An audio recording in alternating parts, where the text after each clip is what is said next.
Well, you have to watch this before the video starts. Woo! Ow! Ow, jeez!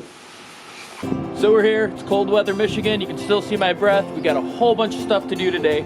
So instead of using Jay's incubator, I'm gonna go ahead and build one of my own. So today we're gonna show you how to take a wine cooler, make it an egg incubator, and when we're all done with that, we're gonna go ahead, eat some brisket after the reptile expo. So we're packed today. I don't think you can get into the expo with me with the camera, but we're gonna go there, we're gonna pick up heat tape and everything I need for an incubator. So stick around, check it out. The first thing you guys need if you want to build an incubator is to go to Craigslist, Facebook Marketplace, anything like that, and get yourself, well, a wine cooler in this case. So this is cool, it has a glass front. You open it up. Of course, this is broken. So I already removed all the refrigerant and stuff from the back. So now it's nice and light, doesn't weigh anything.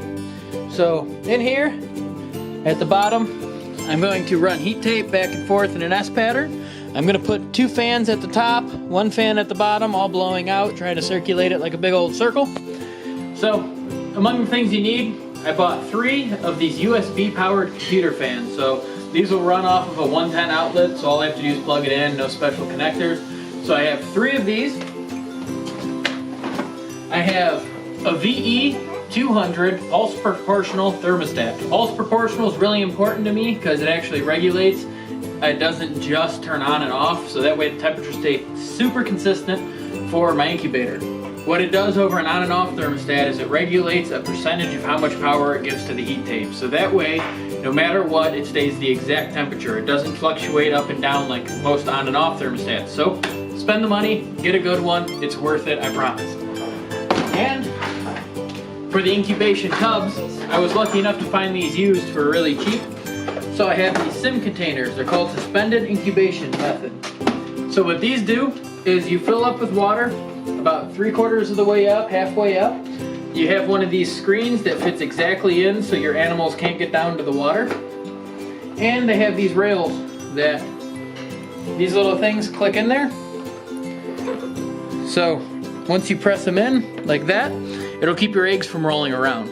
So this is a really good technique that I learned. A lot of monitor breeders use them, and I hear great success when it comes to like very particular snakes like green tree pythons and all the eggs like that. So I'm gonna start off with this and hopefully it works well over here.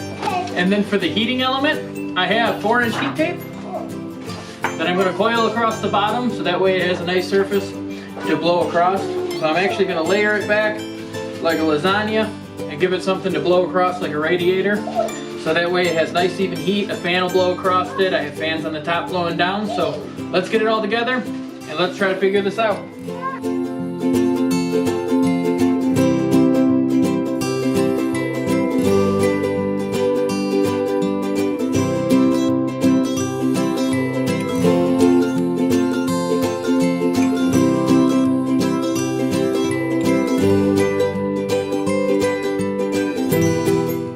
I'm going to take these cords.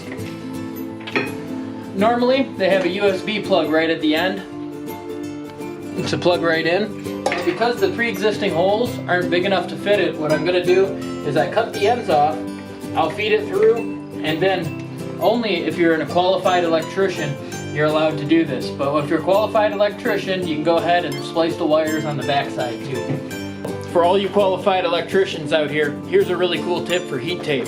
If you have your soldering iron and everything of such, if you take your heat tape, you can actually solder directly to it with your plugs. So that way you don't have to pay for any expensive tooling, anything fancy. If you have a soldering iron and are qualified, just do that. So that way all I have to do is stick a plug through the back, throw it through, and then solder it right to my heat tape, and that way everything sits nice and flush. So I'm on it.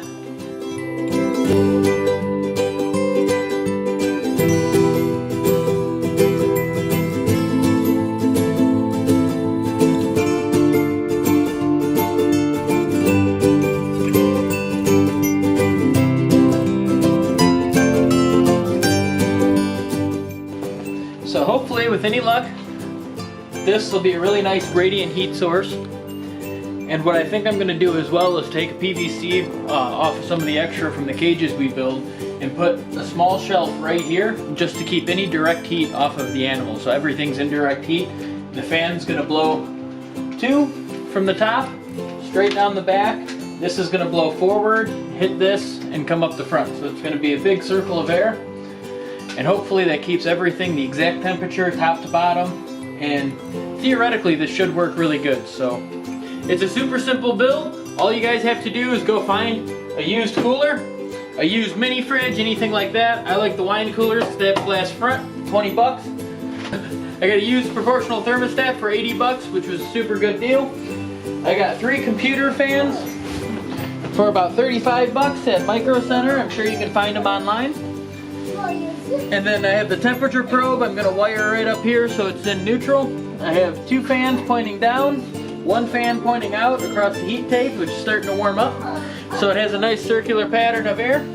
With the Accu monitors, you want to incubate them right at 86 degrees, which is going to be perfect for just about everything I do. So I got it set up, 86 degrees, we're already up to 71. It looks like it's working. Hopefully it works really well.